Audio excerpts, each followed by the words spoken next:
today's session will be on digital lending. So many of you might have like enough knowledge on this topic already, but still like I'm trying to put in like some simple terms which like I got to know. So maybe let's begin the session. So the title is Digital Lending: An Intriguing Journey into its Infrastructure. So like we'll be mainly focusing on the infrastructure which is like playing a huge role in this digital lending process. This will be the agenda for today. Like I have already Metusa has already circulated this in the meeting invite. It's the same. We'll see about digital lending. What is it? Its ecosystem, the business models in it, and what is the process in digital lending and the key infrastructure in digital lending. What is digital lending? So we might all have known already about traditional lending. Sorry, Balaji, were you saying something? Uh, yeah, sorry to interrupt. Yes. Just for the sake of the others, so Yeah. we all know that UPI is uh, the first country to have UPI, and we are the most fastest in the payments, right? So similarly, the NPCI or the RBI's some of the initiatives are very technically very advanced, and that's where in the lending process also we are more advanced than other countries. And that's mainly due to this digital lending ecosystem, which Sivagami will be taking you through today. Okay.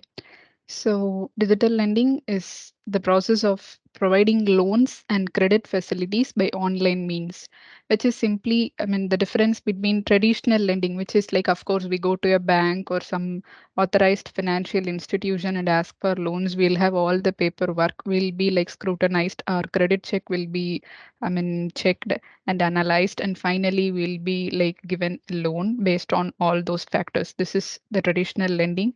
And what is the difference between traditional and digital lending is that all the process, right from loan application until loan disbursement and even till loan closure, many and almost all the services have been digitalized now. And using these digital methods to facilitate lending is called digital lending. So the major features in digital lending are those that online platforms.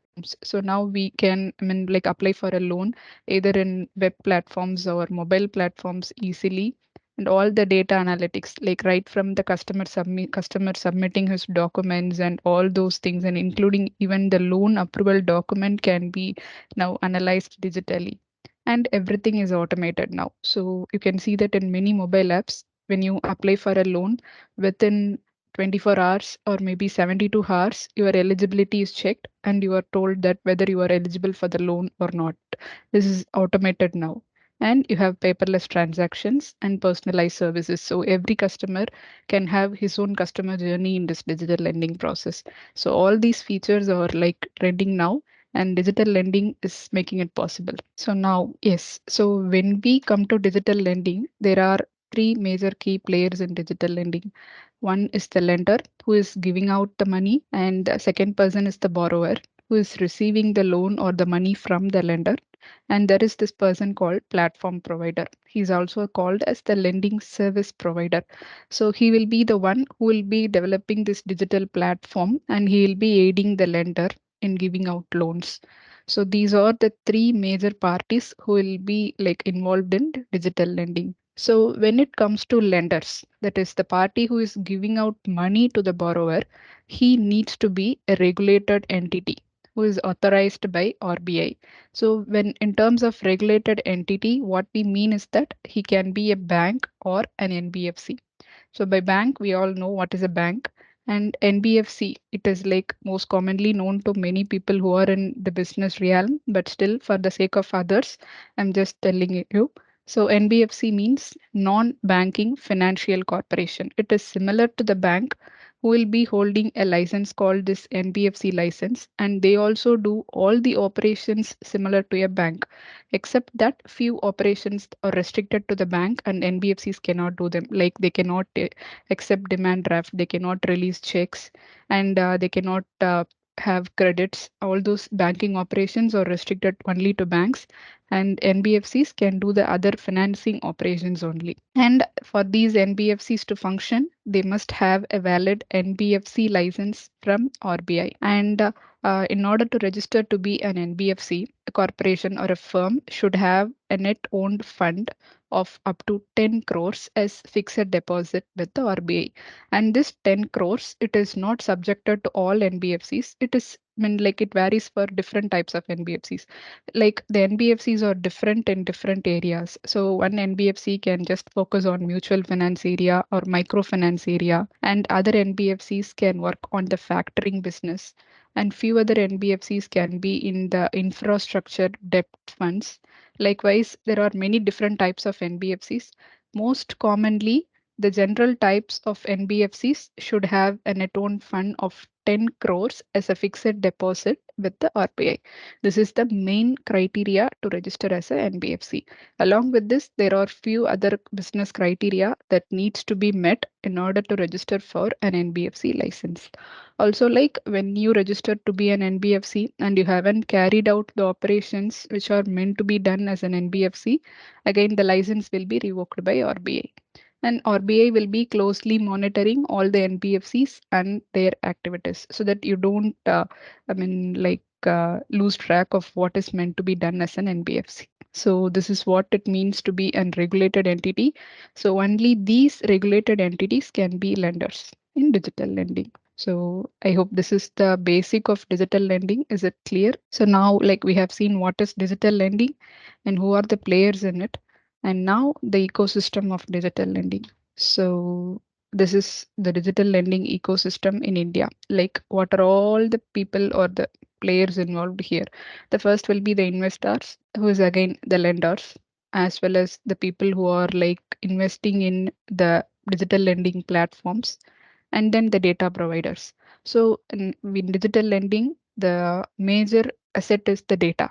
Only with the data, we do everything right from KYC till loan repayment and closure and everything. So there are various types of data providers who provide this data, which is critical for this digital lending. So the data providers are another one of the major key players.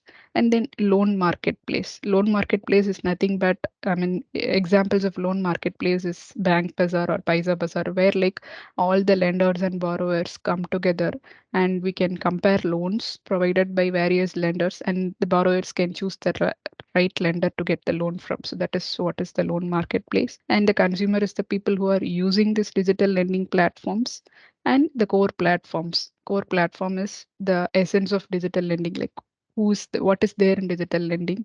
So it is like what are the types of digital lending that is being provided: LMS and LOS, which is loan origination system and loan management system. So this is the core platform of digital lending. And the other players are SMEs, which is small, medium enterprises, or micro, small, and medium enterprises. They will be the borrowers in this digital lending platform in certain types of digital lending, like MSME lending or supply chain finance or invoice financing. And then finally, the regulated entity RBIs, that is banks and financial institutions. So these are all the players in digital lending ecosystem. So next, there are various business models in digital lending. So the major category of them is this. So first is loan marketplace, which is, as I said earlier, a common place. Example for this is Bank Bazaar, where many lenders and borrowers coexist. They provide, the lenders will be like laying out their loans and their offers to the borrowers, and the borrowers can compare to the loans available and they can choose which one is best suited for them. So this is one business model. Okay. The next business model is online and mobile platforms, which is like using the websites and mobile platforms for digital lending. And the third one is peer-to-peer lending. It is similar to loan marketplace, except that in loan marketplace, mostly the lenders will be financial institutions. Whereas in peer-to-peer lending, any individual can be a lender. So let's say there is a party who has some amount of funds and he's willing to lend it to a borrower. He need not be registered as a regulated entity, but instead he can use this peer-to-peer lending platform to lend money to someone. So that is peer-to-peer lending. and supply chain financing. This is usually like mostly done by NBFCs, and it is targeted to wholesalers and retailers and like who have like a huge need for working capital, and it is mainly for a large category of audience, that is supply chain finance. And the next is line of credit, where like you will be allocated a set of funds and you can like avail funds and repay it within that available funds. It is kind of revolving credit. And the sixth is seventh or sixth, yeah, is SME lending, where like the target borrowers will be small and medium enterprises. So here they like will be aiding their business operations right from need of working capital and product launches, marketing, recruiting, and in every stage of their product journey, they'll be needing loans, and SME lending caters to that. And next is invoice financing. This is like mostly prevalent and it is also targeted to SMEs and MSMEs, which is micro, small, and medium enterprises. So here the method of financing will be based on the invoices, which will be provided by the suppliers or at sometimes in buyers in case of anchor based financing. And these invoices will be financed at a discounted rate. This is invoice financing. And the last one is alternate credit scoring. This is called as also as private credit, where like this is targeted for small businesses who don't have enough credit scoring and they don't meet the qualifying criteria of this traditional credit scoring. So for such people like who are very small or micro businesses and they don't have or meet the credit check of the banks to provide loans, for them their credit worth is being checked in terms of their digital footprints, like how they use the digital media, their email will be profiled, their phone will be analyzed, and how they use the digital, technologies. All those things can be analyzed, and their credit worthiness can be measured, and a private credit is given to them. So this is alternate credit scoring. So this is roughly about the major business models in digital lending. Okay, and now the process in digital lending. Okay, it can be broadly classified as two systems. The first one is loan origination system. So, which is nothing but the journey or the workflow right from the application of the loan till the approval or rejection of loan. That is, if the loan gets approved, your loan will be disbursed. Till this stage, everything is covered as loan origination system. So, what are all being done here? The first thing is like when a customer comes and applies for a loan, the first thing you do is collect his data for identity and address proof and all the other documents. So, right from this, it comes under loan origination system. And then you do KYC of the customer, and then you validate his risk and you collect the required documents related to this company or an individual, and then you do credit check, and then finally when the credit check is okay, then you go with the loan underwriting, and then you do field visit or video KYC to determine the credit worthiness and the actual identity of the customer, and then you negotiate the loan and write an e-mandate to finalize the loan amount and the agreement, and then the final process will be loan contract signing and disbursement of loan. So all these comes under loan origination system. So everything has been digitalized now. So this part of the loan journey is called loan origination system. And the next is loan management system. So right after your loan is disbursed, you need loan servicing. Like you'll be maintaining the loans, you'll be paying the loans, and you'll be downloading reports of the loans frequently. You'll be monitoring the process, the loan cycle,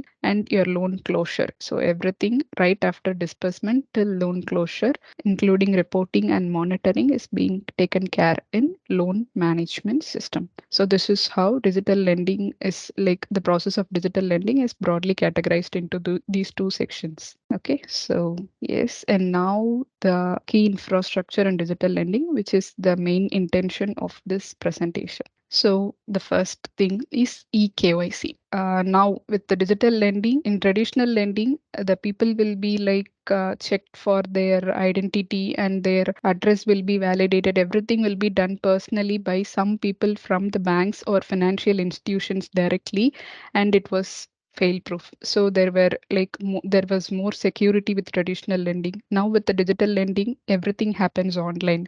So of course there is this risk of increasing frauds as well. So in order to minimize the risks and improve the security of these loans, we are doing eKYC. eKYC is nothing but electronic KYC. KYC is know your customer. So now a customer comes, he registers an app and he is applying for a loan online. How do I know if he is a valid customer or not? So the main and very important element in this eKYC is Aadhaar. So it is a very unique and lifetime identity for any person, and it plays a very crucial role in doing this eKYC. So, what are all the things that we can get from an Aadhaar? One thing is Aadhaar authentication. So, with this, we can find out like whether the person who is claiming to be as someone is actually the one as he is. This is Aadhaar authentication and then Aadhaar eSign. So, in order to validate the documents which are like securely needed for this digital lending process, and to get a signature of a person, of course, doing digital lending online needs the signature of the person, and you cannot be like directly or personally sign a document in this case. So, here we do e-sign by using Aadhaar. And then the third one is Aadhaar eKYC.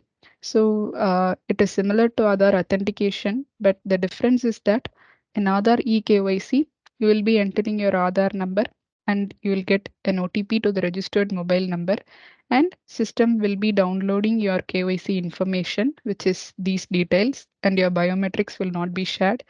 Name, date of birth, gender, address, and mobile or email if you have already provided them in your Aadhaar details. These will be downloaded in Aadhaar KYC. Whereas in Aadhaar authentication, the system will just check the details that you have provided and it will just return like whether the information that you have provided is matching with the person that you are looking for. It will just return it as true or false. This is Aadhaar authentication, and Aadhaar eKYC will also provide a copy of the details to us besides checking the actual validity of the details. So these three are the major purposes of Aadhaar and it plays a vital role in digital lending. So the next one is PAN eKYC. Like it is not widely used like Aadhaar now because Aadhaar has pushed back PAN, but still PAN has its own uses. So with PAN eKYC, when you give a PAN number and validate it, you get the name of the person, the category of the person, like category of the PAN number, whether it belongs to an individual or a company or other categories as here, like an LLP or an association of person or a trust or a partnership firm. So all these details comes when you provide a PAN number. So all these eKYC services can be availed in terms of microservices. There are application service providers who provide APIs to achieve these purposes. So when you sign a contract with those API service providers and you get their APIs, you just have to provide this Aadhaar or PAN, whichever you need to verify, and the respective process will go. Like for in terms of Aadhaar KYC, when you provide this Aadhaar number to this PI, it will send an OTP to the registered mobile number of the Aadhaar user, and they will be entering those OTP in some interface, and their KYC details can be downloaded to you. So government restricts this Aadhaar to be like not used by any private organizations. Only government organizations can use this or store this Aadhaar, and any private organization should not ask mandatorily for Aadhaar. It is optional. Only when the user gives his consent to use his Aadhaar, he may give his Aadhaar. Otherwise, we don't have to give our Aadhaar mandatorily to any private organization.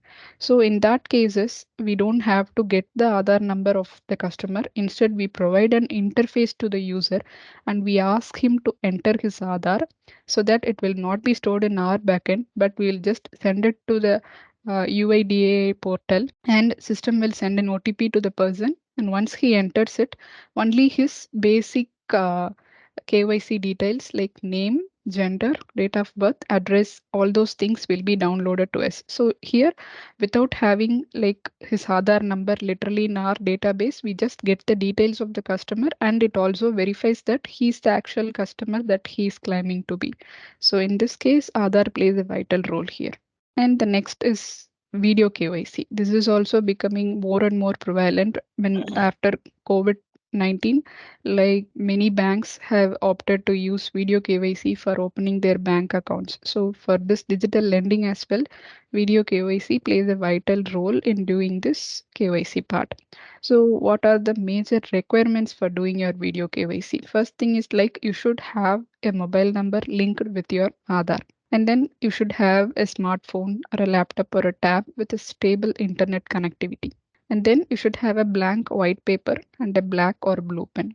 And then your original PAN card, but then other identity proofs is also allowed. And you should be present in India when you are taking up this video KYC. And how this video KYC works. First thing is like the order of these steps can vary according to the different applications, but these are all the steps that will be done in video KYC. The first thing is like in one of the steps, you will be asked to enter your Aadhaar, which is like as I said earlier, your Aadhaar will not be stored at the backend, but you will be entering your Aadhaar, which will be relayed to the API, and you will get an OTP in your mobile number, which is linked to Aadhaar. You'll have to enter the OTP again in the interface. So now the target, I mean the company that you are having a video call with will get your KYC details, but they'll not store your Aadhaar.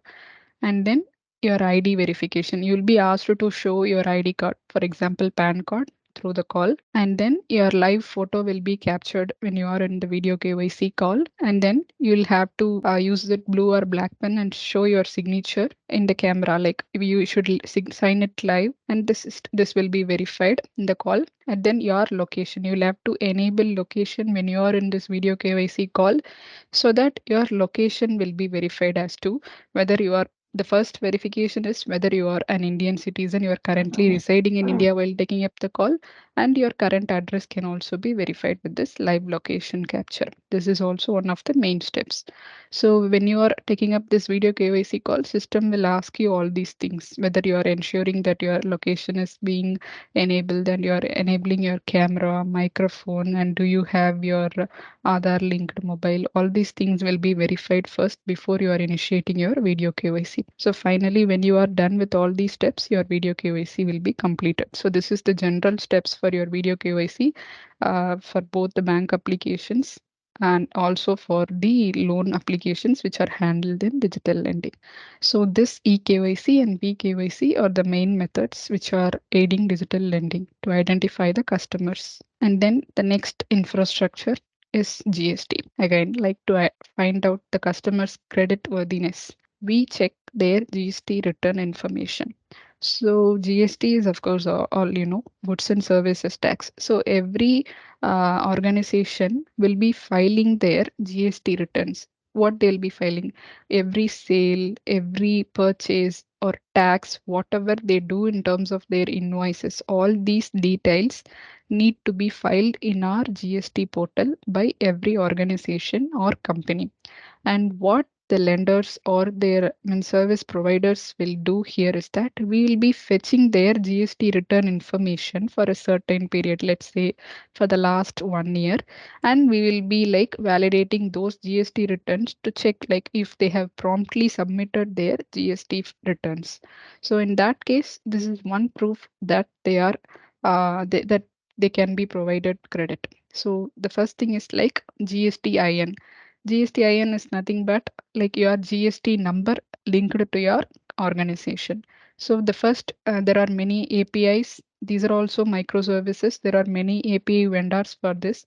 So the first API which is used is that GSTIN. So you provide the GST number of any company to this API and all the general information of the company, right from their trade name, legal name, and what is the date of registration of the company, and whether they are e-filing GST properly or not, like whether yes or no, and then their address of registration of the company, all those things will be given in this information. So if the first step is in GST verification is that you check their GST number and identify the company and all those details.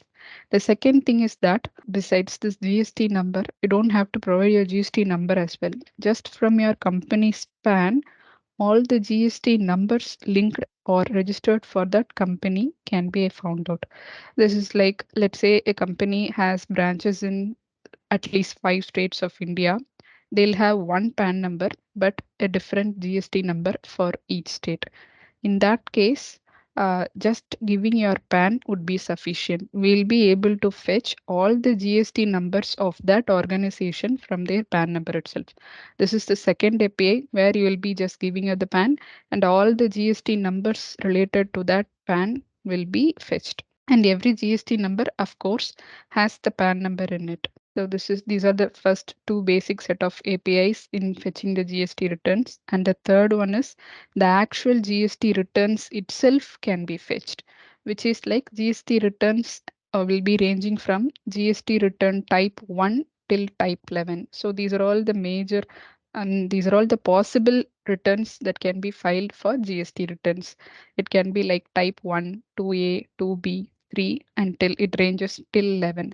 So the most commonly used or the ones that we use in terms of invoice financing like or GST R1 and R2B.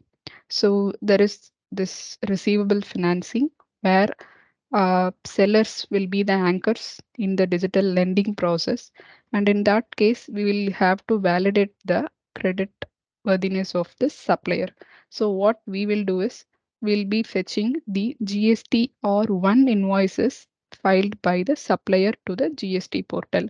So GST R1 is nothing but every supplier he'll be filing the returns of all his outward supplies, whatever he has sold to somebody else. All those returns will be filed as GST R1. So we'll be fetching those invoices and validating them. And there is another set of financing called anchor based financing or approved payable financing. In this case, the anchor party or the customer of this digital lending platform will be the borrowers or the buyers who will be getting the goods from the sellers. To check these buyers' credit worthiness, what we'll be doing is we'll be fetching the invoice type called GST or 2B. R2B is nothing but it will be auto generated whenever some supplier is filing an invoice, GST invoice, like somebody files a GST R1 stating that he is selling something to me. In that case, I will have a GST R2B generated in my name, which is nothing but the inward supplies. That is, some other supplier is selling his goods to me.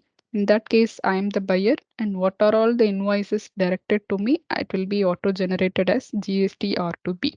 So it will be based on various returns. R1 is from normal and registered entities invoices, and R5 is a non-residential tax person's supplies. R6 is by service distributors. So by different types of sellers, what are all the invoices which are filed on me, like as told that I am buying from them, this R2B will be generated on based on those invoices. So this information will give the all the purchase details of whatever I have done in every month and till the period from which I'm fetching this data. It can be like last 12 months or last 2 years, 3 years, and whatever the period of information you can fetch those invoices and you can validate them. So there is API for fetching each of this return type. So this is the process of how do we fetch and verify the GST information. So the next major player which is becoming very popular now and is very important in digital lending is account aggregator. Account aggregator is nothing but they are an entity who will be assisting somebody to get and share information from one financial institution to another. So what is this? Let's say now, in order to check our credit, the next step will be like when we or certain loan processes. When you go for a bank, when you go for a loan to a bank, they'll be asking or they'll be fetching or extracting your bank statements for up to a certain period. Let's say 3 months or 6 months or 1 year. So this thing can be done digitally now. The thing is that you don't have to go to your bank to fetch your bank statement, or you don't even have to extract the bank statement yourself from your net banking forum online. The one thing is that when you are signing up with some lender for digital lending, he will have an account with an account aggregator. So the lending service provider will be having an account with this account aggregator. So what he does is that he gets the consent of the user. Like uh, there is some person A who's availing a loan from a lender B. So now lender has his lending service platform, and this lending service platform will ask consent from this end user A, like whether you are okay to share with your bank account statement with your lender. So once he gives his consent, this account aggregator will check with his bank to whichever he has an account to, and he will fetch the bank account statements and provide it to the person who will be accessing that information and analyze. The main and major point here is that this account aggregator, who is the third party here, will not see or access your data at all. He just merely gets the data and gives it to somebody else. So your data will be secured and it will be digitally protected and encrypted as well. So there is no means of data leakage or fraud happening here. So this account aggregator is a very important and useful tool in digital lending, and it's being very popular nowadays. So again, like who can be an account aggregator? It is also an RBI regulated NBFC. NBFC first he has to have an NBFC license, and then he has to obtain this license to get account aggregation.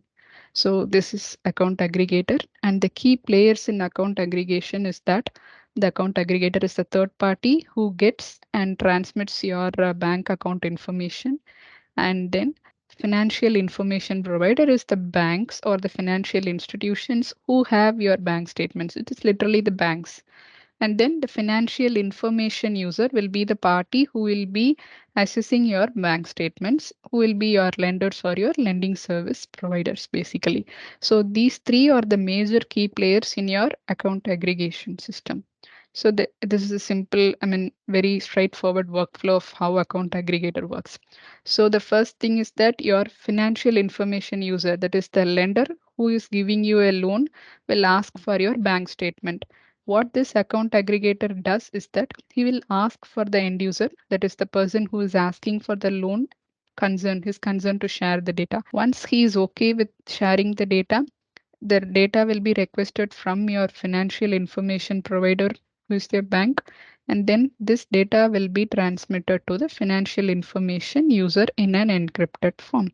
This third party account aggregator will not access your data at all. So the data will be fully secured and encrypted.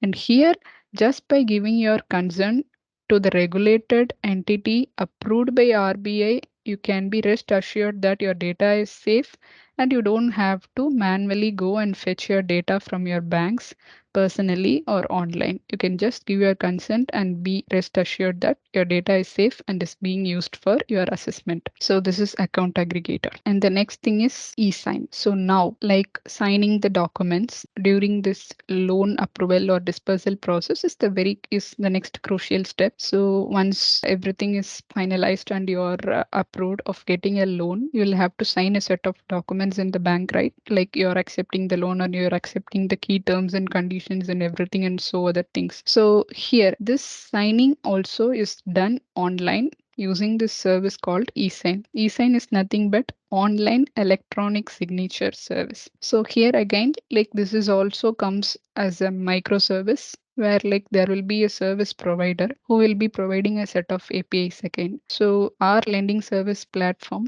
can sign up an agreement with them by their APIs.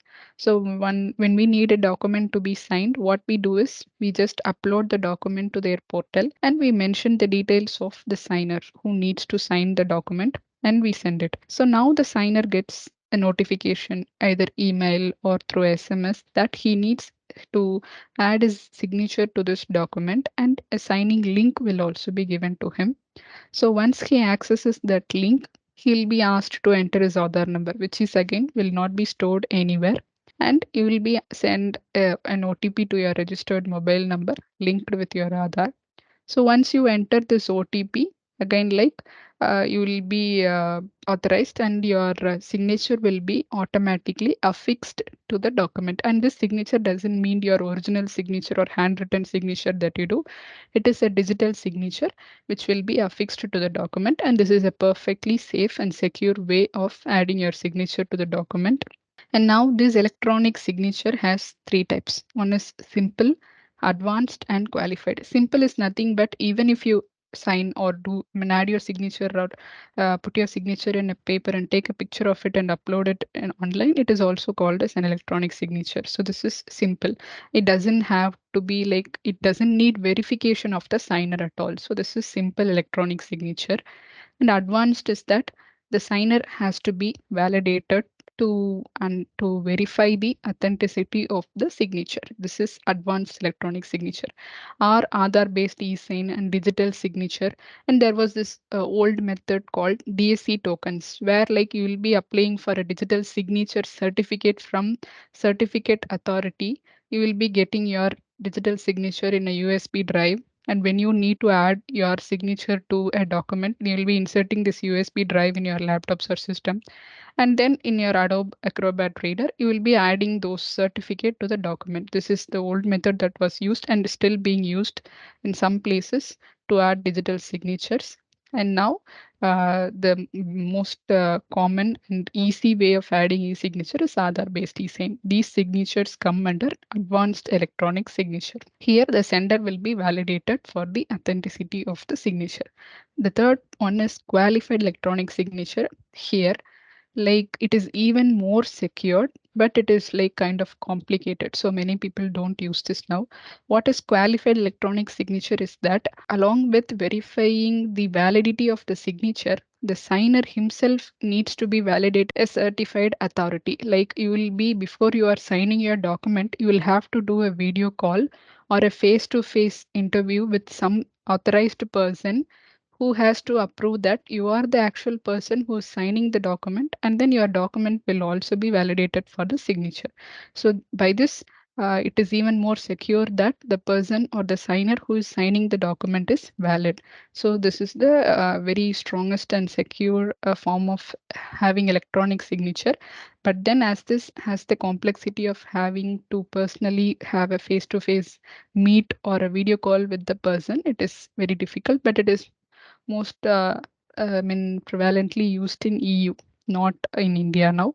So Aadhaar-based eSign and DSC token-based validation are being handled as advanced electronic signature types. So this is how you do Aadhaar-based e-sign. So you will be getting the document that needs to be signed, and then once you click the signing link, you will be redirected to the e-signing portal. You will be asked to generate, enter your Aadhaar number. Once you enter your Aadhaar, an OTP will be generated and sent to you. You will be entering the OTP, and then you will also have to accept or provide your consent that your Aadhaar details can be used. Which detail will be used is your name and signature. It will be added this. Once you give this consent, your Aadhaar signature will be affixed to the document and your document is now digitally signed. Let me show you an example of how a digital signature looks like. So this is how a digital signature looks like, digitally signed by the person as the name of the person as an Aadhaar, the date when it is signed, the timestamp, and the reason. And like when how to validate it. So when this signature is valid and it is provided by a certificate authority, your signature will be validated. And here you can see that the document has not been modified since the signature was applied, which means that this document has not been tampered with after this sign has been added and it is accurate. So this verifies the validity and whether this document is intact after being signed by the signer and it is not altered. This is how it will be validated, and this validation will be taken care by a cryptographic algorithm. So this software takes care of that part, and this is how your digital signature looks when you do Aadhaar based e-sign as well. Not your manual handwritten signature will be affixed. And like again, this API has its own advantages. Like when you have a set of pages, like this has 7 pages, but I just want to add signature to the first page or till the second page, I can like customize this. In the third page, I don't want it, so I haven't added it. And we can also customize the position of the digital signature where I want. Let's say, in case of this loans, we'll be having this sanction letter, which needs to be signed by all the directors of an organization which is getting the loan. In that case, we can place placeholders for each of the signature. One, two, three. We can have more than one digital signature in the same document.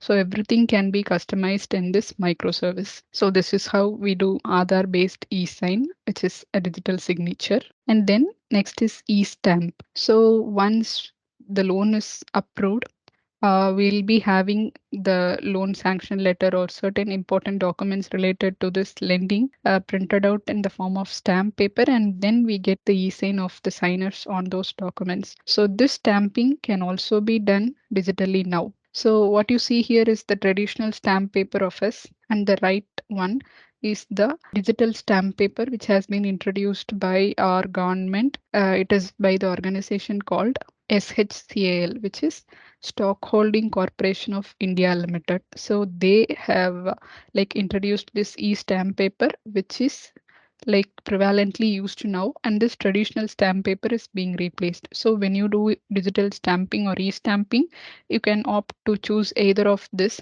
This is another microservice where like we'll be getting an API. We'll be telling the API vendor like what are all the denomination of the stamp papers which I need. They will be procuring them and uploading them online. So when you want some document to be e-stamped and signed, so first of all, I hope that everybody knows what is e-stamp or paying stamp duty. So for every deed that we are purchasing or selling or renting out, we'll have to pay stamp duty to the government. So this stamp duty paying can be done digitally in digital lending through this stamp papers.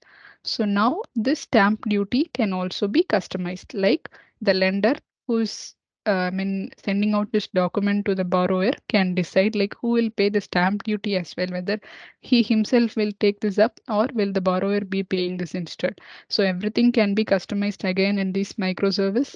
So you will be just choosing the type of stamp paper and its denomination, and you will upload the document which needs to be printed on the stamp paper, and then it will be sent to the borrower for signing. So now usually e-stamping and e-signing are done together. So how this works is that we'll be pre-ordering the stamp papers of our required denominations. We'll upload our document and pay stamp duty, or when instruct that the borrower needs to pay this. And then once this is done, your document will be printed on the stamp paper, which is called e-stamping. And then it is sent for sign to the signer. And the signer will be doing Aadhaar-based e-sign, which we saw previously. And then once it is finally done, the signer will also get a copy of the documents which he digitally signed. And the person who has sent this for signing will also get a link to download the documents. This is how e-sign and e-stamp works. So these are all the processes which is being carried out, and everything comes as a microservice which is convenient and comfortable, and is also like enables the users to securely trust and carry out digital lending. So yes, this is the infrastructure in digital lending. So I hope I did justice to the topic. So now time for questions. Thank you, Shivagami. Thank you all for participating. Bye bye. Thank you.